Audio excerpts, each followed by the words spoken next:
Judiciary में reservation नहीं है, फिर भी कुछ प्रथा ऐसा है जिसको हम मानते हैं। जैसे कैबिनेट फॉर्मेशन में कोई रिजर्वेशन नहीं होता है, लेकिन प्रधानमंत्री जी सब जाति, सब धर्म और सब इलाका का ध्यान में रखते हुए कैबिनेट फॉर्मेशन होता है। इसी प्रकार से जुडिशरी को लेकर के जो आखिरी पत्र हाईकोर्ट के चीफ जस्टिस के लोगों को जो लिखा है, उसमें हमने ये आग्रह किया कि जब आप नाम भेजेंगे, ऐसे नामों को आप ध्यान में रखा जाए जो वंचित वर्ग के लोग हैं, क्योंकि आज तक इतिहास में सुप्रीम कोर्ट में शेड्यूल ट्राइब एक ही जज हुए हैं, जस्टिस सेमा जो नागालैंड से आते हैं। आज तक एक सिर्फ शेड्यूल ट्राइब के लोग एकमात्र रिप्रेजेंट करने का मौका मिला, और आज हमारे पास 4 शेड्यूल कास्ट के जज हैं। लेकिन मैं ये नहीं कहना चाहता हूं कि कितने जाति से कैसे लेना चाहिए, मैं इसका नहीं कर रहा हूं। माननीय सदस्य ने पूछा है तो मैं इसको जवाब दे रहा हूं। तो रिजर्वेशन नहीं होने के बावजूद भी हमने आग्रह किया है कि कोशिश करे कॉलेजियम कि सब जाति को किसी न किसी रूप से जुडिशरी में रिप्रेजेंटेशन मिलना चाहिए।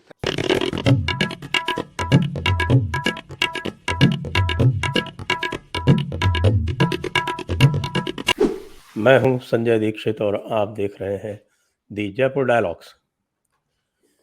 सरकार के और सुप्रीम कोर्ट के बीच में विवाद बढ़ता ही जा रहा है।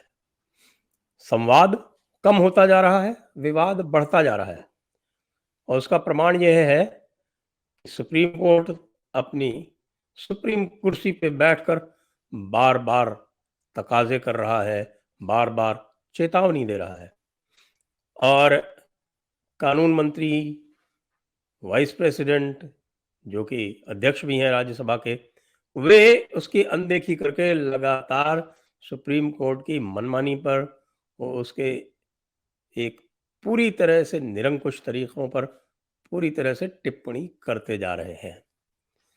हम आपको पहले बता चुके हैं कि पहले किरेन रिजिजू साहब ने एक समारोह में क्या कहा था, और उसके बाद फिर वाइस प्रेसिडेंट साहब ने अपने समारोह में क्या कहा, राज्यसभा से क्या कहा, और ये सब तब कहा जब एक सुप्रीम कोर्ट के जज संजय किशन कौल जी, जो एक पब्लिक इंटरेस्ट लिटिगेशन सुन रहे हैं कि सुप्रीम कोर्ट में जो अपॉइंटमेंट होने हैं और जो कॉलेजियम के रिकमेंडेशंस हैं, उसको सरकार क्यों नहीं क्लियर कर रही है, और बार बार कह रहे हैं कि सरकार बताए हमको कि क्यों नहीं हो रहा है और सरकार को कानून मानना पड़ेगा, इत्यादि इत्यादि।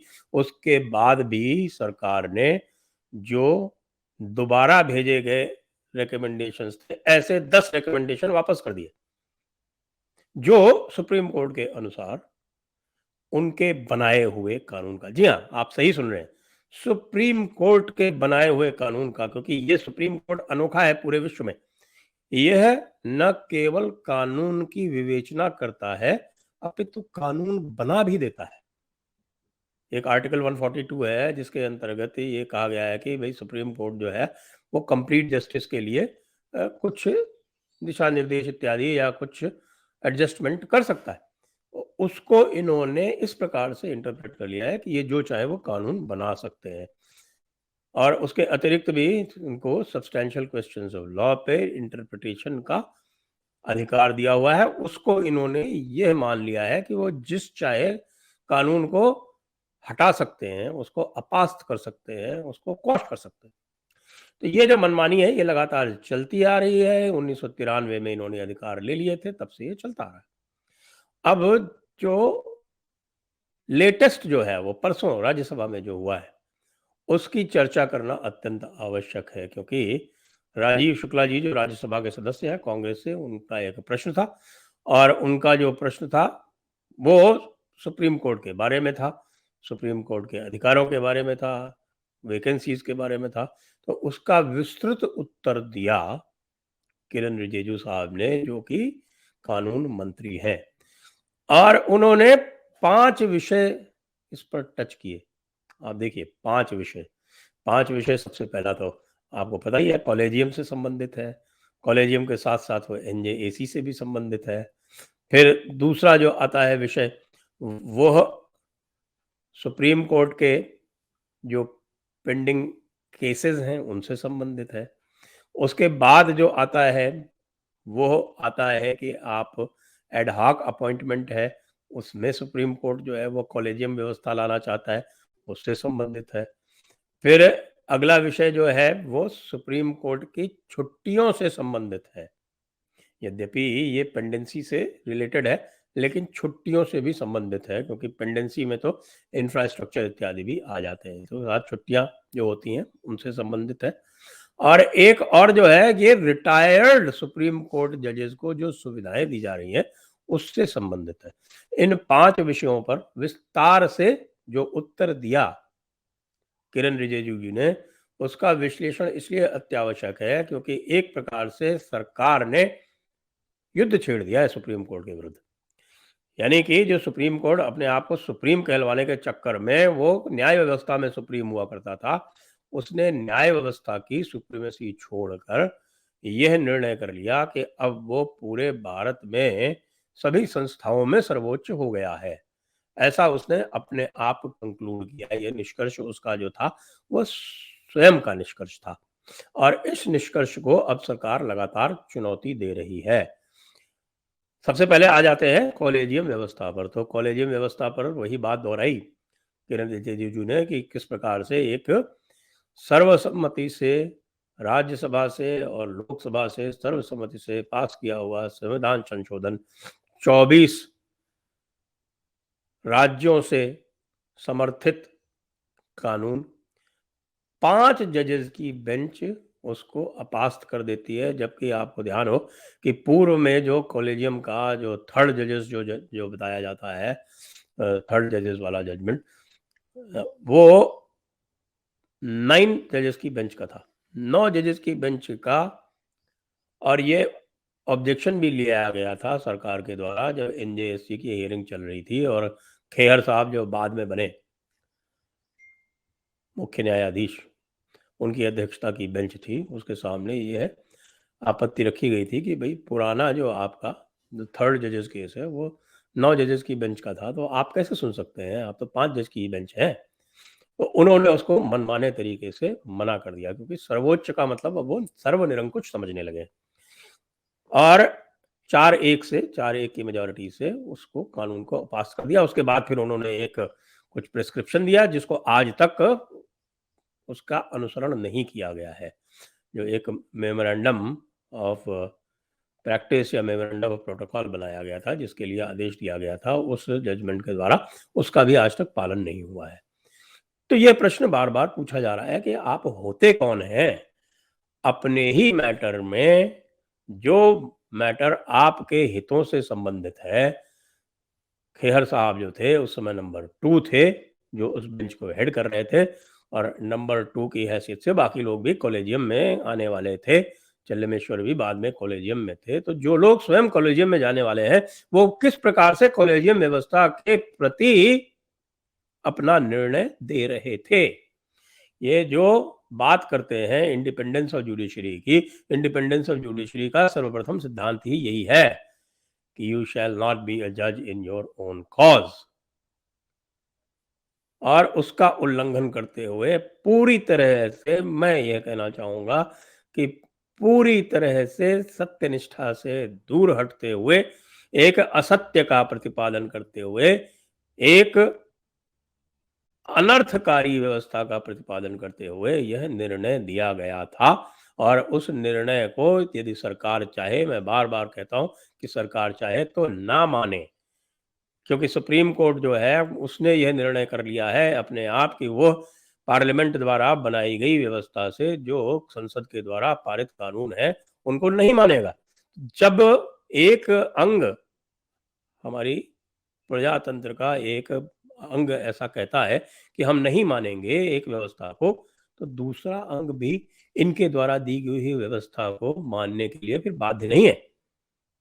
ये जो अराजकता का वातावरण है ये माननीय उच्चतम न्यायालय द्वारा ही क्रिएट किया गया है। इसलिए बार बार उनका बैठकर सुप्रीम कोर्ट के पटल से यह कहना कि यह बड़ा गलत हो रहा है और इससे जो है वो प्रजातंत्र नष्ट हो जाएगा, माय लॉर्ड्स, प्रजातंत्र तो आपने ही नष्ट किया है। ये तो पहला जो कॉलेजियम वाला जो सिस्टम है। इसका जो बैकग्राउंड है वो हमने जो पहले एपिसोड किए हुए हैं उसमें पूरा दिया हुआ है कि किस प्रकार से कॉलेजियम सिस्टम इत्यादि आया और क्यों यह गलत है या क्यों यह सही है। आपको ध्यान होगा जो सीनियर एडवोकेट श्री अरुणेश्वर गुप्ता और हमारे विजय सरदाना जी के बीच में एक बहस हुई थी और वो एपिसोड पड़ा हुआ है हमारे, उसमें आप देख सकते हैं, लिंक आपको दे देंगे हम इसमें नीचे डिस्क्रिप्शन में, वो आप देख लेंगे तो उसमें आपको उसका पूरा बैकग्राउंड इत्यादि आपको सारा पता चल जाएगा। ये तो ही बात एक। दूसरी बात जो है वो है कि साहब केस बहुत पेंडिंग है। वो जो केस बहुत पेंडिंग है उसके लिए रिजिजू जी ने कहा कि साहब केस जो बहुत पेंडिंग है उसमें एक कारण तो वैकेंसीज का है और वैकेंसीज इसलिए फिल नहीं होती हैं क्योंकि जो कॉलेजियम सिस्टम है वो सही व्यक्तियों का चुनाव नहीं करता है। सही व्यक्तियों का चुनाव इसलिए नहीं करता है कि उसने अपना जो पूरा का पूरा फोकस है वो इतना नैरो कर रखा है कि जो बहुत सारे और काबिल लोग जो हैं जो आ सकते हैं जिनके बारे में विचार किया जा सकता है वो आते नहीं है, तो इसलिए हमको उन्हें जब हम उसकी समीक्षा करते हैं तो वो पाए नहीं जाते हैं, फिर लौटाफेरी होती है, इस कारण उसमें डिले होता है। और दूसरी बात जो बार बार सुप्रीम कोर्ट कहता रहता है हमारे एंड पर ये रिजिजू कह रहे हैं कि जहां तक इंफ्रास्ट्रक्चर का प्रश्न है वो हमने पूरा उसको पैसा दिया है और इंफ्रास्ट्रक्चर अब पहले से बहुत अच्छा हो गया है। फिर भी 70,000 केस पेंडिंग है सुप्रीम कोर्ट में और 4 करोड़ से अधिक पेंडिंग है अन्य न्यायालयों में। इसकी बात एक और भी कही गई कि साहब ये कोर्ट करते क्या है, सबसे अधिक तो इनका समय जो है वो व्यर्थ की पीआईएल सुनने में लग जाता है। आप इतनी सारी पीआईएल क्यों लिस्ट करते हैं? कोर्ट का काम कॉन्स्टिट्यूशनल क्वेश्चन सुनने के लिए बनाया गया था, सुप्रीम कोर्ट बनाया गया था कॉन्स्टिट्यूशनल क्वेश्चन सुनने के लिए। अब वो कॉन्स्टिट्यूशनल क्वेश्चंस तो कम रह गए, एसएलपी के माध्यम से हर तरह की जमानत ऊपर तक आती है, हाई कोर्ट उसको फाइनल कर दे उसके बाद भी वो सुप्रीम कोर्ट जमानत सुनेगा लोगों की, और जितना भी महत्वपूर्ण व्यक्ति होगा उतनी शीघ्र उसकी जमानत सुनी जाएगी। कोई भी अगर इंपॉर्टेंट आदमी होगा तो उसकी जमानत डायरेक्ट वहां सुन ली जाएगी, फिर उसके बाद सुओ मोटो कर लेंगे, पीआईएल कर लेंगे, व्यर्थ के कामों में अपना समय व्यर्थ करते हैं और फिर कहते हैं कि साहब की पेंडेंसी बढ़ रही है। बिल्कुल जायज बात है, बिल्कुल उचित बात कही है कानून मंत्री ने। दो बातें हो गई।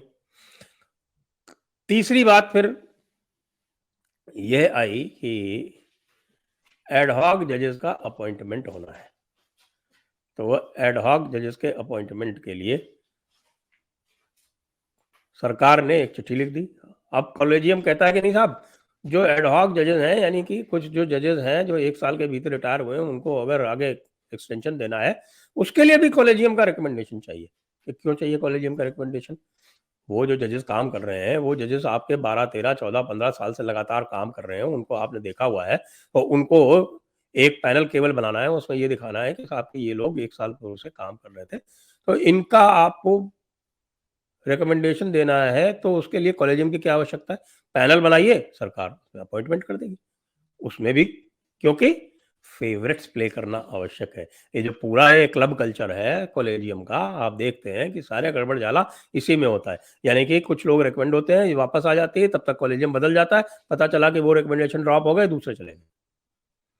पूरा का पूरा आई scratch your back, you scratch my back, इस सिस्टम पे ये, इस पद्धति पे ये सिस्टम चल रहा है। ये हो गई 3 बातें। और चौथी बात ये है कि साहब के ये जजेस जो हैं ये इतनी सारी छुट्टियां क्यों लेते हैं? मंत्री जो है वो 365 दिन काम करता है, हमारे प्रधानमंत्री जी जो है वो 365 दिन काम करते हैं, अपितु बल्कि प्रधानमंत्री के कारण ही सारे मंत्री जो है केंद्र सरकार के 365 दिन काम करते हैं। उनके लिए ना तो कोई रविवार है, ना शनिवार है, ना शुक्रवार है, ना कोई हनुमान जी का मंगलवार है, ना कोई अल्लाह का जुम्मा है, कुछ भी नहीं है। और ये हमारे जो सुप्रीम कोर्ट के जो जजेस हैं वो 365 में से केवल 180 दिन काम करते हैं, यानी 50% दिन। 3 एलटीसी लेते हैं, 3। और अब ये कह रहे थे कि साहब की एलटीसी जो है हमको विदेश जाने के लिए भी दी जाए। अब विदेश जाने के लिए एक दूसरा माध्यम ढूंढ रखा है कि तरह तरह के जो है स्पॉन्सर्ड आपके एनजीओज हैं वो इनको बुला लेते हैं, फिर उन एनजीओज की जो रेट लगती है उस पर भाई लोग जो है वो फेवरेबल डिसीजन देते हैं। भारत सरकार के विरुद्ध है अधिकतर ये एनजीओ, आप जानते हैं कि बाहर से स्पॉन्सर्ड है। ये पूरा का पूरा खेल चला है, स्वयं नहीं है तो इनके बेटे बेटियां भाई भतीजे वो इन एनजीओ में काम करते हैं। पूरी तरह से गड़बड़ झाला, पूरे कुएं में भांग फैली हुई है। पॉइंट नंबर 4 ये था, इसके बारे में भी इंगित किया। और 5वां जो पॉइंट था वो ये था कि सरकार ने इनके कहने पर सुप्रीम कोर्ट के चीफ जस्टिस और जो जजेस हैं इनको भाई साहब एक हाउस असिस्टेंट दे दिया, यानी जिसको हम कहते हैं फोर्थ क्लास टाइप का, एक इनको सेक्रेटेरियल असिस्टेंट दे दिया, यानी बाबू दे दिया, और एक शोफर ड्रिवन कार दे दी है। कार भी है, शोफर भी है, और साथ में 5 साल के लिए टाइप 7 यानी मंत्रियों वाला, कैबिनेट मंत्री वाला, वो बंगला लुटियंस में, और सिक्योरिटी साथ में। भाई साहब ऐसे दामादों को हम क्यों पाल रहे हैं? क्या आवश्यकता है ऐसा सुप्रीम कोर्ट रखने की? एक तरफ तो सारे के सारे मंत्री जो हैं वो जिस दिन पद से मुक्त होते हैं उनको सारी सुविधाएं छोड़नी पड़ती हैं, उनको बंगला छोड़ना पड़ता है, और दूसरी तरफ ये लोग हैं, ये तो सोने की चम्मच तो छोड़िए, हीरे की चम्मच लेके पैदा हुए ऐसा लगता है। और जब आप इनकी गहराई में जाएंगे तो आप जाके सुप्रीम कोर्ट के किसी भी कोने में जाके, किसी भी गलियारे में जाके आप जान जाएंगे, वहां बता देंगे कि साहब के कौन सा सीनियर एडवोकेट किसके यहाँ चलेगा, किसका चेहरा चलता है। ऐसा क्या है, किसी का चेहरा क्यों चलता है भाई? कौन सा ऑब्लिगेशन लेते हैं इनसे? पूरी तरह से कुएं में भांग, कुएं में भांग, कुएं में भांग। ऐसी व्यवस्था का तो 1 मिनट चलना भी प्रजातंत्र के लिए घातक है। राजीव शुक्ला जी ने तो पूछा कि भाई ये जो इनको सुविधाएं दे रखी हैं इसके एवज में कोई काम भी लेते हैं क्या आप? अब राजीव शुक्ला जी कांग्रेस के सदस्य हैं, लेकिन मुझे पता है कि जो उनके स्वामी हैं यानी कि राहुल गांधी जी, उनका केवल एक ही मंत्र है, उनको देश के हित से कोई मतलब नहीं है, उनको देश के हित से कोई लेना देना नहीं है, उनको केवल भाजपा का विरोध करना है। और यही कारण है कि एनजेएसी को दोबारा रीइंट्रोड्यूस करने के लिए राजीव शुक्ला जी ने भी जब पूछा तो किरण रिजिजू जी ने गोलमोल ही जवाब दिया, बल्कि उसको वो टाल गए, क्योंकि वो जानते हैं कि राहुल गांधी का पूरा जो हित है और जो पूरा का पूरा उद्देश्य है वो व्यवस्था को छिन्न भिन्न करने में है। देश की व्यवस्था सुचारू रूप से चले ऐसा हमारे राहुल गांधी जी 1 मिनट के लिए भी नहीं चाहते हैं। नहीं तो कोई भी कारण नहीं है कि ये एनजेएसी का जो संविधान संशोधन था वो दोबारा इंट्रोड्यूस ना हो सके और उसमें कुछ ऐसे पेच भी डाल दिए जाए जो मैंने बताए हुए हैं। मुझे लगता है कि हम सभी को इस पर आवाज उठानी पड़ेगी, इस पर अपनी ध्वनि संचार करना पड़ेगा, और हमारा ध्वनि संचार इतना तीव्र हो, इतना तीक्ष्ण हो और इतना सुदृढ़ हो कि ये जो जबरदस्ती के भाई भतीजावाद से और अपने आपस के रिलेशन से बने हुए जो उच्चतम न्यायालय के न्यायाधीश इत्यादि हैं, इनको विवश होकर देश के हित में अपनी जिद छोड़नी पड़े। जय हिंद, वंदे मातरम।